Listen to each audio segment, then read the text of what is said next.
आज है पांडा सीरीज का डे 50। आज हम लोग फिर से जो सेल्स का जो डेटा एनालिसिस कर रहे थे, सेल्स एनालिसिस कर रहे हैं, उसी सीरीज को फिर से हम आगे बढ़ा रहे हैं। आज है उसका पार्ट 4। यहाँ पे हम लोग आज कुछ नया क्वेश्चंस लिए हैं एनालिसिस का, और उस पर हम लोग देखते हैं वो सब काम कैसे करेंगे। ठीक है, देखिए यहाँ पे डेटा आपके पास वही है, सेम डेटा पे हम बार बार काम कर रहे हैं अभी। ठीक है, चलिए आगे बढ़ते हैं और यहाँ पे हमारे पास क्वेश्चन पे आते हैं। क्वेश्चन क्या है, create a new column sales amount. Sales amount का कॉलम आपको क्या करना है, ठीक है, ऐड करना है। ठीक है, क्योंकि आगे का क्वेश्चन आपको सेल्स अमाउंट के ऊपर ही है, इसलिए एक नया कॉलम हम लोग ऐड कर ले। और सेल्स अमाउंट का यहाँ पे सबसे पहला चीज क्या कर लो कि आपको यहाँ पे, एक मिनट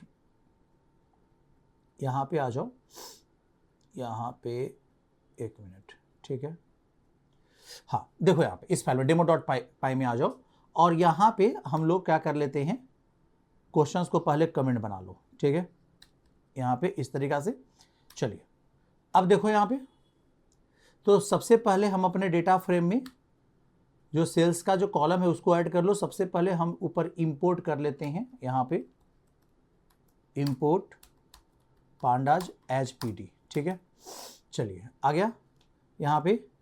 देन यहाँ पे सबसे पहला काम क्या करना है कि हम अपने डेटा फ्रेम में कन्वर्ट कर ले। तो df इक्वल टू यहाँ पे pd डॉट डेटा फ्रेम, और यहाँ पे हम अपना डेटा को पास कर दे। चलिए डेटा पास हो गया, और यहाँ पे हम इसको प्रिंट भी करा लो। यहाँ पे प्रिंट करा लो किसको, df को। चलिए अब यहाँ पे df आपका प्रिंट भी हो गया। चलिए अब हम लोग बात करेंगे आगे, किसको एक बार रन करा के देख लेते हैं कि मेरा काम ये कर रहा है कि नहीं कर रहा है। देखो यहाँ पे मेरे पास आ गया, पूरा डेटा फ्रेम मेरा बन के तैयार हो गया। ठीक है, अब हमें इसमें एक नया कॉलम ऐड करना है। तो नया कॉलम हम लोग हमेशा ऐड किए हैं, सेम वही तरीका से फिर से क्या कर लेंगे, ऐड कर लेंगे। देखो यहाँ पे, तो आपको ये कोड हम यहाँ पे लिख चुके हैं, आपको बस यहाँ पे पेस्ट कर दो। क्या है, सेल्स अमाउंट का कॉलम ऐड करना है, प्राइस गुने क्वांटिटी माइनस डिस्काउंट। क्लियर है। यहाँ पे अब हम डेटा फ्रेम को प्रिंट कराते हैं, तो हमारे पास क्या आएगा, एक न्यू आपके पास क्या है, कॉलम भी ऐड हो जाएगा लास्ट में। देखो सेल्स अमाउंट का कॉलम मेरे पास क्या है, ऐड हो चुका है, यहाँ देखो, है ना। तो आराम से यहाँ पे आ गया। अब हम लोग अगला क्वेश्चन पे मूव करते हैं। ठीक है, देखो यहाँ पे अब हम लोग के पास जो नेक्स्ट क्वेश्चन क्या है कि आपको कहना क्या है कि calculate the final amount for each order. हर एक अमाउंट का आपको, हर एक का सेल्स अमाउंट बताना है, तो आपको प्रिंट करना है। देखो यहाँ पे डेटा फ्रेम का दो चीज को प्रिंट करा लो, क्योंकि हर एक ऑर्डर का अपना ऑर्डर आईडी यूनिक ही होगा। तो यहाँ पे आप रख लो ऑर्डर आईडी, दिखा लो, और उसका सेल्स अमाउंट बता दो कि उस ऑर्डर आईडी का सेल्स अमाउंट क्या है। देखो दो चीज प्रिंट करा लो। तुम्हारे पास जो क्वेश्चन पूछ रहा है ये कि यहाँ पे आपके पास calculate the final amount of each order, ये आपके पास आ जाएगा। देखो यहाँ पे तो आराम से आपके पास ये आ जाएगा, क्वेश्चन का आंसर आराम से बन जाएगा। यहाँ देखो, यहाँ देखो तो आ गया क्या, देखो ऑर्डर आईडी इतना 101, इसका सेल्स अमाउंट इतना है। ऑर्डर आईडी यहाँ 102, इसका सेल्स अमाउंट इतना है। ऑर्डर आईडी 103, इसका सेल्स अमाउंट इतना है। तो हर एक ऑर्डर का सेल्स अमाउंट आपके पास सामने आ गया है। क्लियर है। चलिए अब हम लोग आगे मूव करते हैं। अगला क्वेश्चन क्या है कि ऐड जीएसटी कॉलम ऐड करना है। मतलब मेरे में आपके पास जीएसटी कॉलम है नहीं। ठीक है, तो जीएसटी कॉलम नहीं है तो हमें जीएसटी कॉलम ऐड करना है, मेरे डेटा फ्रेम में तो है नहीं। तो अब ये ऐड कैसे होगा, देखिए यहाँ पे, तो बस आपको करना क्या है कि जितना आपके पास जो आपका प्राइस है उस पे प्राइस पे जीएसटी क्या कर दो, ऐड कर दो। ठीक है, अब देखो यहाँ पे, तो आपको यहाँ पे डीएफ में आपको क्या करना है कि जीएसटी कॉलम एक बना लेते हैं, इक्वल टू, और अपना डेटा फ्रेम का हर एक प्रोडक्ट का प्राइस निकाल लो। यहाँ प्राइस निकाल लो। अब प्राइस में 18% जीएसटी बोल रहा है, तो इनटू लगा दो 18/100। अब जो इसका वैल्यू आएगा वो एक नया कॉलम ऐड कर देगा जीएसटी का, तो प्रिंट जीएसटी को करा लो। यहाँ पे सिंपल सा चीज था। ठीक है, तो एक नया कॉलम हम लोग ने जीएसटी का कॉलम भी क्या कर दिया अपने डेटा फ्रेम में ऐड कर लिया। ठीक है, name GST is not defined. Okay, यहाँ पे प्राइस इनटू, ठीक है, GST डेटा फ्रेम में हमने एक नया कॉलम ऐड किया है।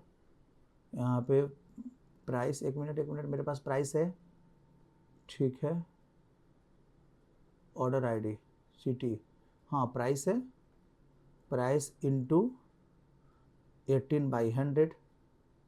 ओके, तो हमें GST तो प्रिंट कराएंगे या DF को प्रिंट कराएंगे ना, हम लोग गलत कर रहे थे। चलिए देखिए यहाँ पे, देखिए अब यहाँ पे देखो आ गया ना। तो आप यहाँ पे देख सकते क्या हो कि हमारे पास क्या है, GST कॉलम भी क्या हो गया है, ऐड होकर आ गया है। क्लियर है? तो यहाँ पे देख रहे हो कि आपका GST कॉलम भी ऐड हो गया। चलिए अब हमें अगला क्वेश्चन पे मूव करना है। आगे का क्वेश्चन क्या कह रहा है, कह रहा है क्या कि calculate net amount after GST। ठीक है, अब नेट अमाउंट कितना होगा, तो अब बताओ नेट अमाउंट आपको फिर से एक नया कॉलम ऐड करने बोल रहा है कि फाइनल प्राइस बताइए भाई।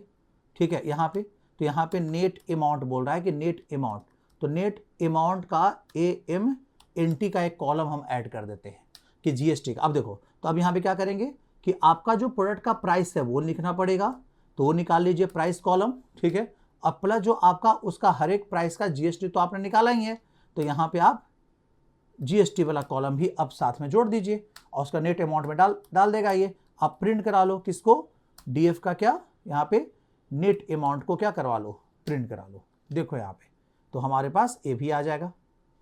देखिए आ गया क्या, देखो यहाँ पे मेरे पास आ रहा है ना, नेट फाइनल अमाउंट यहाँ पे आ रहा है ना। क्लियर है? तो आप यहाँ पे देखो तो पूरे डेटा फ्रेम को प्रिंट कराओ तो तुम्हारे पास अलग मिल जाएगा। हम सिर्फ एक कॉलम प्रिंट करा लिए नेट अमाउंट का, हमें पूरे डेटा फ्रेम को प्रिंट कराएंगे तो मेरे पास क्या आ जाएगा, सारा चीज़ आ जाएगा यहाँ पे। और फिर आपको यहाँ पे ऐसा नहीं करवाना तो आप कॉलम सेलेक्ट कर लो, कौन कौन कॉलम आपको चाहिए वो भी रख सकते हो। देखो आ गया ना, तो मेरे पास एक नेट अमाउंट भी मेरे पास आ रहा है, यहाँ पे सबका नेट अमाउंट GST के साथ यहाँ पे दिख रहा होगा। देखो यहाँ पे क्या है कि आपका जो प्राइस है 55,000 है, उसका जो GST लगा है 9,900 लगा है, टोटल फाइनल प्राइस आ रहा है 64,900 का। देख रहे हैं नेट अमाउंट? क्लियर है? चलिए तो आपके पास नेट अमाउंट भी आ गया। अब हम लोग नेक्स्ट क्वेश्चन मूव कर रहे हैं। अगला क्वेश्चन क्या कह रहा है, क्रिएट ए क्लास कैटेगरी। ठीक है, कैटेगरी कॉलम आपको ऐड करना है, एक कैटेगरी कॉलम है उसे क्या करना है, ऐड करना है। लेकिन क्या है, कैटेगरी कॉलम में आपको यह बताना है प्राइस के बेसिस पे कि अगर जिस प्रोडक्ट का प्राइस ग्रेटर देन 50,000 है, ठीक है, उस प्राइस को, उस प्रोडक्ट के प्राइस पे हो, उसमें आपको एक टैगलाइन कैटेगरी में लगाना है कि हाई कैटेगरी में है। जिसका प्राइस ग्रेटर देन कितना हो, 10,000 हो, उसको क्या रखना है, मीडियम कैटेगरी में रखना है।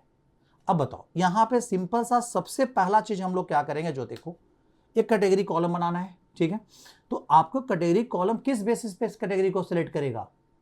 ठीक है, तो सबसे अच्छा चीज है यहाँ पे अप्लाई फंक्शन को क्या करो, यूज करो।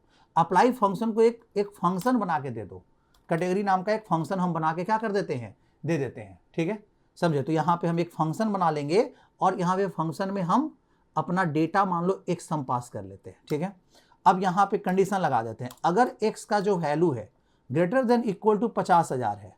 ठीक है, यहाँ पे ऐसे लगा दिए 50,000। क्लियर है? तो हम इसको बोले कि आप रिटर्न कर देना कितना, हाई रिटर्न कर देना, हाई HIGH। ठीक है, हाई रिटर्न कर देना। यहाँ पे अगर यहाँ पे इलिफ लिखे, अगर आपका x का जो value greater than equal to 10,000 है, ठीक है, तो हम यहाँ पे बोले कि आप रिटर्न कर देना कितना, यहाँ पे मीडियम रिटर्न कर देना। ठीक है, तो आपके पास है मीडियम, है ना, मीडियम रिटर्न करने बोला है, तो यहाँ पे आप मीडियम रिटर्न कर लेना। ठीक है, चलो अब यहाँ पे अगर यहाँ पे इल्स अगर उससे भी कम है तो इस केस में आपको रिटर्न क्या करना है, तो रिटर्न करना है लो, तो यहाँ पे लो। तो मेरे पास ये फंक्शन जो है मेरे पास ये निकाल के दे देगा कि कब मीडियम लाना है, कब। अब ये फंक्शन अप्लाई करेंगे तो हमारे पास एक DF में एक कैटेगरी कॉलम ऐड करते हैं। चलो एक कैटेगरी कॉलम ऐड कर दिए। ठीक है, अब यहाँ पे देखो इस कैटेगरी कॉलम के अंदर, ठीक है, यहाँ पे इस कैटेगरी कॉलम के अंदर मेरे पास कैटेगरी ऑलरेडी है कहीं पे भी, हाँ नहीं है ना, हाँ एक कैटेगरी कॉलम है, लेकिन यहाँ पे उसका ऐसा कर दो, कैटेगरी मत लगाओ तो, क्योंकि ऑलरेडी फिर डुप्लीकेट हो जाएगा। तो यहाँ पे आप उसका स्टेटस कॉलम लेके चलो, स्टेटस। ठीक है, कि कैसा है स्टेटस, कैसा उसका, हाई का है या फिर लो का है या मीडियम का है। चलो ऐसा कर लेते, इक्वल टू। अब इसमें क्या करना है, जो देखो यहाँ पे करना है क्या कि आपको उसके टोटल फाइनल अमाउंट के हिसाब से, नेट अमाउंट है मेरे पास, तो नेट अमाउंट के बेसिस पर ठीक है। फंक्शन अप्लाई कीजिए, अप्लाई फंक्शन, ठीक है, अप्लाई फंक्शन कॉल कर दीजिए और इस अप्लाई फंक्शन को बोलिए कि कैट जो रिटर्न करेगा, हर एक डेटा को तुम कैट को पास करते जाना, ठीक है, और जो जो रिटर्न करेगा आप उसको उसमें स्टेटस में ऐड करते चले जाना, ठीक है। अब हम प्रिंट कराते हैं यहाँ पे डीएफ को, देखते हैं कि मेरा ये अप्लाई फंक्शन अप्लाई किया कि नहीं किया। एक स्टेटस नाम का कॉलम बनाया कि नहीं बनाया, और उस स्टेटस पे जिसका प्राइस 50,000 ज्यादा है उसका स्टेटस हाई रखा है, जिसका 10,000 से ज्यादा है उसका मीडियम रखा है, उससे कम वाला को लो प्राइस में रखा है, ठीक है। चलिए अब देखते हैं यहाँ पे करके हो रहा है कि नहीं हो रहा है। देखो यहाँ पे आ गया ना, कितना अच्छा से यहाँ पे आ रहा है आपके पास, देखो यहाँ पे कितना अच्छा से ये रिप्रेजेंट हो रहा है। देखो अब इसका जो नेट अमाउंट इतना है, इसको किस में रखा, हाई में, इसका नेट अमाउंट 590 रुपया है, इसको किस में रखा, लो में, क्लियर। तो आपके पास यहाँ पे स्टेटस कॉलम भी बहुत अच्छे से रिप्रेजेंट हो रहा है, ठीक है। तो आपको अच्छे से पता चल रहा है कि कौन सा काम हम कैसे कर रहे हैं, टूल्स कैसे यूज कर रहे हैं। आपको जब पढ़ा रहे थे डेटा एनालिसिस का पांडा, तो उसमें हम अप्लाई फंक्शन बनाए थे कि अप्लाई फंक्शन कब यूज करते हैं, क्लियर। तो आपको इस बेसिस पे हम लोग कर रहे हैं काम, तो यहाँ पे आपको अच्छे से समझ में आ रहा होगा किस तरीका से ये काम हो रहा है, ठीक है। चलिए फिर मिलते हैं हम लोग नेक्स्ट क्लास में, जहां पे हम लोग इसी डेटा के ऊपर और भी क्वेश्चंस करेंगे और भी कंसेप्ट आपका अच्छे से क्लियर होगा, ठीक है। फिर मिलते हैं आगे।